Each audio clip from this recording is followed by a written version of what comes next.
तो आज हम लेकर आ चुके हैं एक हॉरर मूवी, हॉरर नहीं हॉरर कॉमेडी। तो कहानी की शुरुआत कुमार नाम के बंदे से होती है जिसकी दादी बड़ी बीमार है और हालत देखकर ऐसे लग रहा है कि दादी तो चल बसी। सभी तो ये तक कहने लग जाते हैं कि दादी माँ आप हमें छोड़कर क्यों चली गई, आपके बगैर हम कैसे रहेंगे, आप तो डेली एक्सरसाइज क्या करती थी ताकि आप 150 साल तक जी सके, आप तो 100 साल में भगवान को प्यारी हो गई। लेकिन दोस्तों जैसे 9 बजने की घंटी बजती है, दादी जो लग रहा था मर चुकी है वो तुरंत टीवी देखने में लग जाती है जहाँ जन्म जन्म का बंधन सीरियल लगा होता है। और दादी को ये सीरियल इतना पसंद है ना कि लगता है भगवान से समय मांगकर दोबारा सीरियल देखने के लिए धरती पर आ गई। उस सीरियल में राजा और सीता नाम के कपल की कहानी दिखाई जाती है। तो मैं जरा आपको सीरियल का इंट्रो दे देता हूँ क्योंकि सारे फसाद की जड़ ये सीरियल ही होने वाला है। तो सीरियल की कहानी के हिसाब से सीता की शादी राजा से हुई। सीता जॉब वाली लड़की है तो उसे घर के काम उतने अच्छे से नहीं आते, इसीलिए राजा उसको हमेशा नीचा दिखाने की कोशिश करता रहता कि पैसे कमाकर घर की रानी बनना चाहती हो क्या, मुझे मेरी औकात दिखाना चाहती हो कि मैं तुम्हारे सामने कुछ नहीं हूँ। लेकिन सीता बेचारी सब कुछ सहती रहती।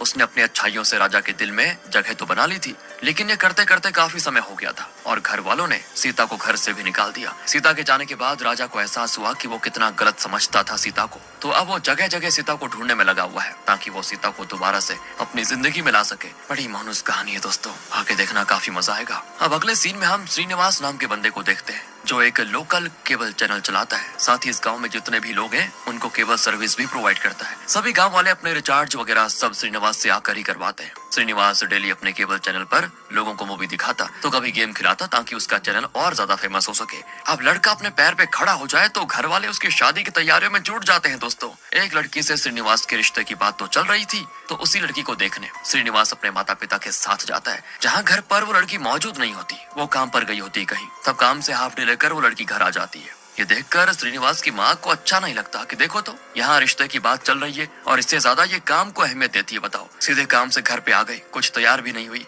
लेकिन श्रीनिवास को लड़की पसंद आ जाती है।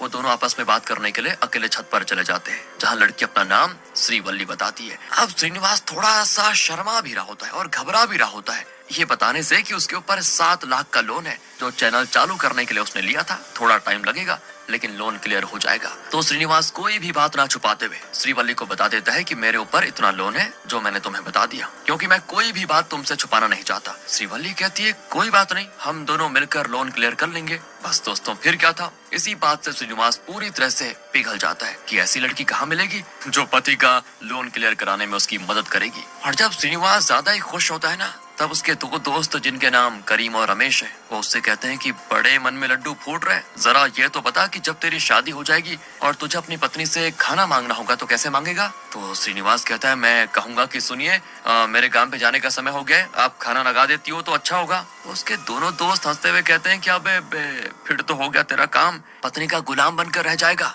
अल्फा मेल बन अल्फा, जैसे कि हम दोनों हैं। करीम कहता है कि मैं जब कॉफी लाने कहता हूँ ना तो मेरी पत्नी कॉफी के साथ साथ नाश्ता भी तुरंत लेकर आ जाती है। तो रमेश भी कहता है कि अबे मैं तो सिर्फ उंगली उठाता हूँ कि डर के मारे मेरी पत्नी तुरंत मेरे हाथों में कॉफी का कप रख देती है। इसको बोलते हैं अल्फा मेल, ऐसा बन। अब बेचारा भोला भाला श्रीनिवास उनकी हाँ में हाँ मिला तो देता है लेकिन ये करने की उसकी हिम्मत नहीं होती। इसके बाद श्रीनिवास और श्रीवल्ली की शादी हो जाती है। श्रीनिवास की माँ तो इस शादी से बिल्कुल भी खुश नहीं होती क्योंकि उसको ऐसी बहू चाहिए थी जो घर के कामों में हाथ बटाए, लेकिन ये तो सुबह सुबह नाश्ता करके अपने काम पे निकल जाएगी तो मेरे बच्चे का और इस घर का ख्याल कौन रखेगा, ये होती है श्रीनिवास की माँ की टेंशन। इसीलिए उनको ये जॉब वाली लड़की पसंद नहीं होती, लेकिन श्रीनिवास की खुशी के लिए उन्होंने इस रिश्ते के लिए हामी भर दी थी। अब रात की बात है दोस्तों, श्रीनिवास की फर्स्ट नाइट होती है। इसके लिए वो बहुत ज्यादा वो क्या यार हर कोई एक्साइटेड होता है। रमेश और करीम की बातें उसको याद आ रही थी कि अल्फा मेल बनना है भाई, पर श्रीवल्ली के आते ही श्रीनिवास की सारी अल्फागिरी निकल जाती है। वो शर्माते हुए कहता है कि तुमने खाना खाया, नीचे सब क्या कह रहे थे मेरे बारे में।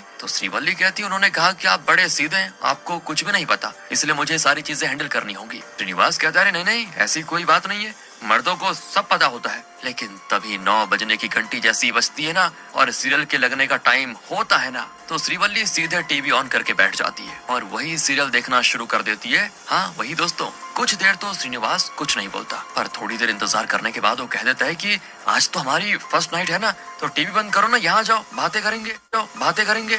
लेकिन श्रीवल्ली उसकी सारी बातों को इग्नोर कर जाती है, किसी का भी वो जवाब नहीं देती। इतना ज्यादा मग्न हो चुकी थी वो सीरियल में कि मानो सीरियल ने उसको बिल्कुल पजेस कर लिया हो। श्रीनिवास जब थोड़ा गुस्से में श्रीवल्ली से कहता है कि मेरी बात तो सुनो, तो श्रीवल्ली एकदम गुस्से वाला लुक देकर श्रीनिवास को कहती है। और ये देखकर श्रीनिवास बिल्कुल घबरा जाता है कि हो क्या रहा है, इसलिए वो तुरंत ही सो जाता है चुपचाप बेचारा। फिर अगले दिन श्रीनिवास श्रीवल्ली से सीरियल के बारे में पूछने की कोशिश करता है, लेकिन वो साफ मना कर देती है कि मैं तो सीरियल वगैरह देखती नहीं। श्रीनिवास को समझ नहीं आ रहा था कि ये हो क्या रहा है। श्रीवल्ली सब भूल गई क्या कल रात को क्या हुआ, या फिर ये जानबूझ के नौटंकी कर रही है। इसके बाद जब वो श्रीवल्ली को उसके ऑफिस छोड़ने जा रहा होता है, तब उसको खुद के ऑफिस के बाजू में डिश टीवी के बोर्ड्स लगे मिलते हैं कि डिश लगवाओ, केबल टीवी से छुटकारा पाओ, एक रिचार्ज में हजारों चैनल देखने को मिलेंगे। ये देखकर श्रीनिवास उस बोर्ड वाले की दुकान पे जाता है जहाँ कुमार बैठा होता है, वही कुमार जिसको हमने मूवी की शुरुआत में देखा था। श्रीनिवास कहता है तू अपना ये डिश टीवी का बोर्ड ना मेरे ऑफिस के ऊपर से निकाल, वरना अच्छा नहीं होगा। कुमार कहता है देख ये मेरी दुकान है, मैं अपनी दुकान पर कौन सा भी बोर्ड लगाऊं, तुझे उससे क्या मतलब, तेरे ऑफिस पर लगाता तो तू बोल सकता था, चला जा चुपचाप यहाँ से। ये देखकर श्रीनिवास को बड़ा गुस्सा आ जाता है और श्रीवल्ली वो तो सीधे कुमार को धमकाने लग जाती है कि तेरी हिम्मत कैसे भी मेरे पति से ऐसे बात करने की, हाथ पैर तोड़ दूंगी आइंदा मेरे पति से ऐसे बात की तो। श्रीनिवास भी जल्दी से श्रीवल्ली को वहाँ से लेकर जाता है कि अरे नहीं छोड़ो यार, ये छोटी छोटी बातों पर झगड़ा नहीं करते, मैं कुछ करता हूँ इसका। श्रीनिवास को गुस्सा इसीलिए आ रहा था कि लोग डिश टीवी लगा लेंगे तो उसका केबल कोई नहीं लगाएगा और न ही कोई उसका चैनल देखेगा, क्योंकि उसका चैनल केबल पर ही आता है। इसीलिए वो तरीका ढूंढने लग जाता है कैसे कुमार को सबक सिखाए। अब रात को श्रीनिवास जो पहली नाइट कल नहीं मना पाया था, उसको लग रहा था कि आज तो मजा आ जाएगा, आज वो किसी भी हाल में श्रीवल्ली को सीरियल देखने नहीं देगा। लेकिन जैसे 9 बजते हैं और सीरियल टीवी पर लगता है, तभी श्रीवल्ली फिर से पॉजेस हो जाती है और सीरियल बैठकर आराम से टक लगाकर देखने लगती है। श्रीनिवास के समझाने पर भी जब वो नहीं रुकती तो श्रीनिवास टीवी का प्लग निकाल लेता है। और फिर क्या होना था दोस्तों, श्रीवल्ली इतना ज्यादा गुस्सा हो जाती है कि वो एक हाथ से ही इतना भारी पलंग धक्का मारकर साइड कर देती है और श्रीनिवास से कहती है टीवी बंद किया तो तेरी खैर नहीं। श्रीनिवास की हवा निकल जाती है, वो डरे सहमे श्रीवल्ली से कहता है मुझसे गलती हो गई, मैं अब कभी टीवी बंद नहीं करूंगा, तुम जितना चाहो देख लो। और दोस्तों ये पोजेशन सिर्फ आधे घंटे के लिए होता था, मतलब जब तक टीवी पर वो सीरियल चलता, और जब सीरियल खत्म हो जाता तो श्रीवल्ली भी पोजेशन से बाहर आ जाती और बाहर आने के बाद वो सब कुछ भूल जाती कि अभी क्या हुआ था। अगले दिन दोस्तों श्रीनिवास अपने दोस्त से मिलकर उसको भी ये बातें बताना शुरू करता है कि आखिर उसके साथ क्या क्या हो रहा है। लेकिन श्रीनिवास उन्हें क्या अपनी दुख भरी कहानी सुनाता है यार। उससे पहले करीम ये कहने लग जाता है कि यार डेली रात के 9 बजे एक सीरियल आता है और मेरी पत्नी जैसे उसको देखती है ना अपने होश खो बैठती है, अजीब अजीब हरकतें करने लग जाती है, अगर उसको नाटक देखने से रोको तो मारती भी है। मैं डेली दुकान बंद करके 10 बजे तक घर आ जाता हूँ और आज पहली बार मैं 8 बजे आया तो ये चीज देखकर मुझे मेरी आंखों पे यकीन नहीं हुआ। ये सुनकर रमेश कहता है कि बड़ा अल्फा मेल बन रहा था, पत्नी से मार खाकर आ गया, बताओ मेरी पत्नी ऐसा कभी नहीं करेगी। जिस पर वो दोनों रमेश से कहते हैं कि तू तो नाइट शिफ्ट करता है ना, तो तुझे कैसे पता होगा, आज छुट्टी लेकर रात को 9 बजे के बाद अपनी पत्नी से कॉफी मांग के देख वो देती है या नहीं। रमेश भी मान जाता है और काम से छुट्टी लेकर वो ठीक रात को 9 बजे अपनी पत्नी को उंगली का इशारा करके कॉफी मांगता है। उसकी सारी हरकतें खिड़की से श्रीनिवास और करीम देख रहे होते हैं। रमेश के एक उंगली का इशारा करते ही उसे कॉफी मिल जाया करती थी, लेकिन इस बार वो उसकी एक नहीं सुनती और वही सीरियल देखने में लग जाती है। ये देखकर रमेश भी हैरान कि यार ये क्या हो रहा है। वो अपनी पत्नी को चिल्लाते हुए कहता है कि सुना नहीं क्या मैंने क्या कहा, मुझसे ज्यादा जरूरी ये सीरियल है क्या, बंद करो इसको। तो वो सीरियल बंद करके रिमोट की बैटरी ही निकाल देता है और ये देखकर उसकी पत्नी को इतना गुस्सा आता है कि एक हाथ से वो रमेश को उठाकर ऐसा टेबल पे पटकती है कि रमेश को लगता है कि उसकी सारी हड्डियां टूट गई। वो कहती है बैटरी इसका है, जल्दी बैटरी दे वरना आज तो मरेगा। रमेश भी जल्दी जल्दी सारी बैटरीज ढूंढने में लग जाता है, लेकिन उसको बैटरीज कहीं नहीं मिलती। तब श्रीनिवास और करीम उन बैटरीज को ढूंढकर सीरियल को चुपचाप लगा देते हैं। तब जाकर वो शांत बैठती है। अब तीनों दोस्त आपस में बातें करने लगते हैं कि हम करें क्या।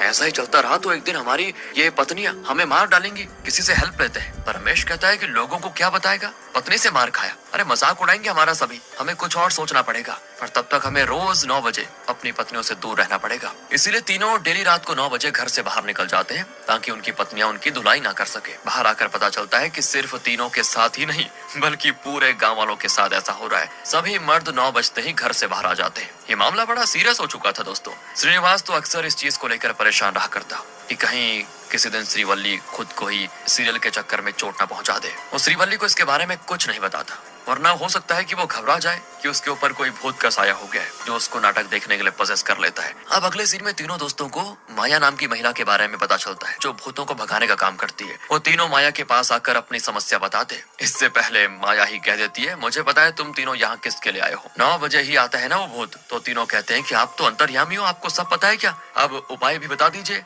कि कैसे भूत की फील्डिंग सेट करनी है। तो माया कहती है ये करना आसान नहीं होगा, तुम्हें भूत का डट कर सामना करना होगा, कठोर दिल करना होगा, डर के आगे जीत है। वो कुछ मंत्र अपने साथी को पढ़ने के लिए कहती है, जिसकी फीस तीनों को भरनी होगी। वो फीस होती है 10,000 रुपए। तो तीनों कहते हैं कि अरे लाइए ना, हम पढ़ देंगे ये मंत्र। 10,000 कहाँ के? तो माया कहती है कि पूरी रात एक टांग उठाकर 10 लाख बार ये मंत्र पढ़ना है, पढ़ोगे? और तब तीनों की हवा निकल जाती है। वो मंत्र वापस करते हुए कहते हैं 100-200 ज्यादा लेकर किसी और से पढ़वा लो, हम नहीं पढ़ पाएंगे। फिर माया तीनों को एक शीशी देती है जिसमें किसी तरह का कोई लिक्विड होता है। वो कहती है कि इस लिक्विड में अपनी पत्नी के बाल काट कर डाल देना, पता चल जाएगा कौन सा भूत है जिसने उसको पजेस कर लिया। इसीलिए तीनों वो शीशी लेकर घर आ जाते हैं और बड़ी सावधानी से बाल काटने की कोशिश करते हैं, जिसमें वो कामयाब भी हो जाते हैं। और जैसे ही लिक्विड में बाल जाता है, तीनों को अपनी पत्नी की जगह खुद की दादियां दिखाई देने लगती है। इसका मतलब दोस्तों, तीनों की पत्नी के ऊपर इन तीनों की दादियों का साया है। तीनों की दादी मर चुकी है और वो तीनों ही मरने से पहले ये नाटक बड़ा अच्छे से देखा करती थी। मरने के बाद भी ये तड़प उनकी खत्म नहीं हुई, तो उन्होंने अपने ही पोते की पत्नी को पजेस कर लिया ताकि उनके जरिए सीरियल को देखा जा सके। दादियों ने तो धूम मचा के रखी हुई है यार यहाँ पे। अब तीनों चाय की टपरी पर बैठकर सोच रहे होते हैं कि करना क्या है। तभी वहाँ से एक ताबीज बेचने वाला गुजरता है, जिसके पीछे बहुत सारे लोग पड़े होते हैं। उन तीनों के पूछने पर वो बताता है कि ये पत्नी से रक्षा करवाने वाली ताबीज है। एक ताबीज अपने पत्नी पर बांधो और दूसरा रिमोट पर, फिर तो भूत ऐसे रफू चक्कर होगा कि दोबारा कभी तुम्हारे घर में कदम नहीं रखेगा। ये चीज तीनों को बड़ी कमाल की लगती है, लेकिन एक ताबीज की कीमत होती है 3,999 मात्र। वो तीनों कहते हैं यार डिस्काउंट लगाकर 9,999 में तीनों को दे दे, और वो 1 रुपया भी कम करने को तैयार नहीं होता। तभी टीवी पर उसी सीरियल का प्रमोशनल एड आता है कि इस फ्राइडे को सीरियल का क्लाइमैक्स एपिसोड होगा। फाइनली राजा और सीता एक दूसरे से मिल जाएंगे। ये सुनकर तो सारे मर्द समाज में खुशी की लहर दौड़ जाती है कि फ्राइडे को सीरियल खत्म हो जाएगा, उसके बाद तो सब सही हो जाएगा, तो हमें ताबीज की जरूरत ही नहीं है। और ये सुनते ताबीज वाला कहता है कि भाई साहब एक काम करो, 500 में तीनों ले लो। पर वो तीनों कहते हैं कि बेटा अब नहीं चाहिए हमको, निकल यहाँ से। तो वो बंदा ये देखे दोस्तों, 10 रुपए में तीनों को ताबीज देने को तैयार हो जाता है। फिर भी वो लोग नहीं लेते। कहा 3,999, वहाँ से सीधे 10 रुपए में आ गया। ये तो टॉप क्लास का बिजनेसमैन निकला यार। अब जैसे आता है फ्राइडे, सभी खुशी से सीरियल देखने में बैठ जाते हैं कि आज तो लास्ट एपिसोड है, मजा आ जाएगा। एपिसोड में इतने दिनों के बाद राजा और सीता दोनों आपस में मिल जाते हैं। पर तभी बारिश की वजह से पेड़ से एक डंडी टूटकर, मतलब उसकी लकड़ी टूटकर राजा पर गिर जाती है, जिससे वो अपनी सारी याददाश्त भुला देता है। अब तो वो सीता को पहचान भी नहीं पा रहा था। डॉक्टर्स बताते हैं कि राजा पिछले कुछ समय की याददाश्त भूल चुका है, इसलिए उसको ये नहीं याद कि सीता ने कैसे उसका दिल जीता था। जहाँ पहले वो सीता से नफरत करता था, वो दोबारा से नफरत करने लग जाता है। जिसके बाद बताया जाता है कि सीरियल की टीआरपी बढ़ने की वजह से उनके एपिसोड्स बढ़ा दिए गए हैं। अब उसके 1000 एपिसोड्स आ जाएंगे। हो गया काम यार, कहाँ आज लास्ट एपिसोड था और अब खत्म हो गया सब। 1000 एपिसोड्स और बढ़ गए। ये जानकर मर्द समाज में फिर से डर का माहौल पैदा हो जाता है। साथ ही सारी पत्नियां जिन पर दादियों के भूतों का कब्जा है, वो भी भड़क जाती है कि पिछले 20 साल से एक ही चीज घसीट रहा है, कहानी आगे क्यों नहीं बढ़ाता ये सीरियल वाला। इस वजह से वो लोग टीवी फोड़ना शुरू कर देते हैं। लेकिन अब भी उनके मन में सीरियल का नशा नहीं उतरा था। बिल्कुल सच है दोस्तों, ये इंडियन टीवी सीरियल इतनी छोटी सी चीज को इतना घसीट देते हैं ना कि सालों तक चलता रहता है। अब गाँव के सारे मर्द दोबारा माया के पास आते हैं और उससे कोई उपाय मांगते हैं। तो माया कहती है इसका उपाय मेरे पास नहीं है, पर श्रीनिवास, करीम और रमेश के पास जरूर है। ये तीनों अगर चाहें तो उन आत्माओं से गांव वालों को मुक्ति दिला सकते हैं। क्या करना होगा, कैसे करना होगा, ये मैं नहीं जानती। ये सुनकर सभी परेशान हो जाते हैं, लेकिन उन तीनों को थोड़ा कॉन्फिडेंस आ जाता है कि नहीं, अगर हम कोशिश करें तो जरूर कामयाबी मिलेगी, लेकिन कब मिलेगी पता नहीं। डेली श्रीनिवास को परेशान देखकर श्रीवल्ली खुद घर के काम में लग जाती है। उसे लग रहा होता है कि मैं घर का काम नहीं करती हूँ, इसलिए श्रीनिवास परेशान है। लेकिन वो उसको शांति से समझाता है कि देखो, जो मैं कहूँगा उससे तुम घबराना मत, मैं कोशिश कर रहा हूँ सब ठीक करने की। श्रीवल्ली हैरान होती है कि कहने क्या वाला है ये। तो श्रीनिवास भूतों वाली सारी बातें उसे बता देता है, और ये सुनकर उसको यकीन ही नहीं होता कि ये भूत वगैरह कहाँ से आ गया यहाँ। ये सुनने के बाद श्रीवल्ली वहाँ से सीधे करीम और रमेश की पत्नी से आकर मिलती है और उनसे भी पूछती है कि रात को 9 बजे तुम क्या करती हो। पर उन दोनों को भी याद नहीं रहता कि क्या करती है, मानो जिंदगी के वो आधे घंटे उनके दिमाग से डिलीट हो गए हो। लेकिन इस चीज से डाउट तो उनको भी हो जाता है कि मतलब श्रीनिवास जो कह रहा था वो सच है। अब अगले सीन में सीरियल के अंदर जब घर का वॉशिंग मशीन खराब हो जाता है, तो सीता खुद के पैसों से नया वॉशिंग मशीन खरीद लेती है। ये देखकर तो राजा उसको बहुत मारता है कि तुमने मुझे नीचा दिखाने के लिए खुद के पैसों से खरीदा। क्या जताने की कोशिश कर रही हो कि मेरी कोई औकात नहीं है मशीन खरीदने की? आज तो मैं छोड़ूंगा नहीं, मैं जान से मार डालूंगा। ये देखकर सारे पत्नियों का दिमाग गर्म हो जाता है। वो सब कुछ तोड़ फोड़ करने लग जाती है कि आखिर बिना गलती के राजा सीता को मार कैसे सकता है। सभी पत्नियां अपने पति को धमकाते हुए कहती है अगर राजा ने सीता को मारा ना तो हम सब तुम लोगों को मार डालेंगे, सारी दुनिया से मर्द समाज को खत्म कर देंगे। ये देखकर सारे मर्द लोगों में दोस्तों एकदम दहशत फैल जाती है कि सीरियल में तो अभी सिर्फ मारने की धमकी दी गई, अगर सच में मार दिया तो ये हमारी पत्नियां हमें जान ले लेंगी, हमारी जल्दी कुछ करना पड़ेगा हमें। वहीं श्रीवल्ली और बाकी दोनों मतलब उन दोनों दोस्तों की पत्नियां, उनको जब इसके बारे में पता चलता है तो वो सीरियल के हीरो को ही फोन करके खूब गालियां देती है कि अपनी पत्नी पर हाथ उठाता है कोई, जबकि दोस्तों उसकी कोई गलती भी नहीं थी। ये लोग कहते हैं कि इतने सालों से एक ही चीज घसीट कर चलाए जा रहे हो, अपना घटिया सा ये सीरियल बंद कर दो। अब ऐसा उन्होंने इसीलिए किया कि अगर सीरियल बंद होता है तो दादियों की आत्मा धरती पर नहीं आएंगी वापस। लेकिन हीरो भी भड़कते हुए कहता है कि अब तो 5000 एपिसोड्स और निकलेंगे, देखो तुम हर एपिसोड में सीता को टॉर्चर होगा, इससे टीआरपी बढ़ती है, तुम्हें नहीं देखना तो मत देखो। अब कोई रास्ता न मिलने पर श्रीनिवास आइडिया लगाता है कि हम तीनों मिलकर उसी सीरियल जैसा एक दूसरा सीरियल बनाते हैं और उसमें राजा और सीता का मिलन करवा कर सीरियल को एंड कर देंगे, जिससे हमारी दादी हमारी पत्नियों को पजेस करने नहीं आएगी। बाकी दोनों कहते हैं ये हो जाएगा क्या, उनको शक नहीं होगा? तो श्रीनिवास कहता है कि अबे आत्माओं को कहाँ इतनी अकल होगी, मान जाएंगे वो लोग। इसके बाद ये तीनों मूवी बनाने वाले कुछ बंदों को हायर करते हैं और उनको वही सीरियल दिखाकर कहते हैं ऐसा ही बनाना है सेम टू सेम, बस कहानी थोड़ी जल्दी चेंज करनी है और बिल्कुल रियल लगना चाहिए ताकि देखने वाले को पता ना चले कि असली है या नकली। अब दोस्तों सेम कास्ट तो हो नहीं सकती, तो उन्हीं की मिलती जुलती शक्ल वालों को ढूंढकर मुश्किल से एक एपिसोड तैयार किया जाता है, जिसे श्रीनिवास अपने केबल चैनल पे चलाता है और 9 बजते ही इनके पास उसका केबल कनेक्शन तो था, सभी के घर पर श्रीनिवास का बनाया हुआ सीरियल चालू हो जाता है। म्यूजिक इंट्रो वगैरह सब सेम होता है और किस्मत से उनका ये आइडिया काम भी कर जाता है और दादी की आत्माएं फर्क नहीं पहचान पाती। ये देखकर तो सभी की खुशी का ठिकाना नहीं होता। सारे गांव वाले जो अपने घरों में डिश लगाए थे वो सभी श्रीनिवास का केबल लगवा लेते हैं ताकि उनके भी घर में यही सीरियल चले तो उनकी पत्नियां भी ठीक हो जाएंगी। अब आइडिया तो काम कर गया था, लेकिन डायरेक्ट सीरियल एंड कर देंगे तो आत्माओं को शक हो जाएगा, कोई कनेक्शन बताकर दोनों का मिलन करना होगा। रमेश कहता है कि सीता नौकरी करती है जो राजा को पसंद नहीं, तो हम सीता की नौकरी खत्म कर देते हैं, उसके बाद दोनों का गुस्सा भी शांत हो जाएगा। तो इसी हिसाब से एपिसोड को शूट कर लिया जाता है। लेकिन जब ये एपिसोड चलता है सारी आत्माओं को ये चीज पसंद नहीं आती कि इससे तो लड़कियां हर चीज की मोहताज बन जाएंगी, कि इससे तो लड़कियों को प्रॉब्लम होगी हर जगह, 10-5 रुपए के लिए भी पति के आगे हाथ फैलाना पड़ेगा, नहीं नहीं ऐसा नहीं चलेगा, ये हमें पसंद नहीं है। इसीलिए वो खुद को ही चोट पहुंचाने लग जाती है। पर श्रीनिवास और बाकी मिलकर अपनी पत्नियों को संभालते हैं। श्रीनिवास सबसे ज्यादा टेंशन में हो गया था कि अब करूं क्या, मैं श्रीवल्ली को रोज तकलीफ में नहीं देख सकता। तब तीनों की पत्नियां उनके इस काम में उनका साथ देने का फैसला करती है। वो तीनों से कहती है कि हमें पता है लड़कियों को कैसी कहानी पसंद आती है, हम स्क्रिप्ट लिख कर देंगे, इस हिसाब से शूटिंग करना। हो सकता है कि दादी की आत्मा को यह एपिसोड पसंद आ जाए, इसीलिए तीनों मिलकर स्क्रिप्ट लिखते हैं और उसके हिसाब से एपिसोड रिकॉर्ड किया जाता है। यही फाइनल एपिसोड होगा जिसमें सीता और राजा दोनों का गुस्सा खत्म होकर दोनों को मिला दिया जाएगा। सभी तैयारियां हो जाती है पर 9 बजते ही सीरियल चालू नहीं होता। ये देखकर श्रीनिवास और बाकी बिल्कुल हैरान कि ये क्या हो गया, सीरियल चालू क्यों नहीं हुआ। सभी पत्नियां पजेस होकर बिल्कुल पागल हो चुकी थी कि सीरियल कहाँ है हमारा। तब श्रीनिवास भागकर ऑफिस आता है और यहाँ आकर उसको पता चलता है कि कुमार है ना जो वो डिश वाला,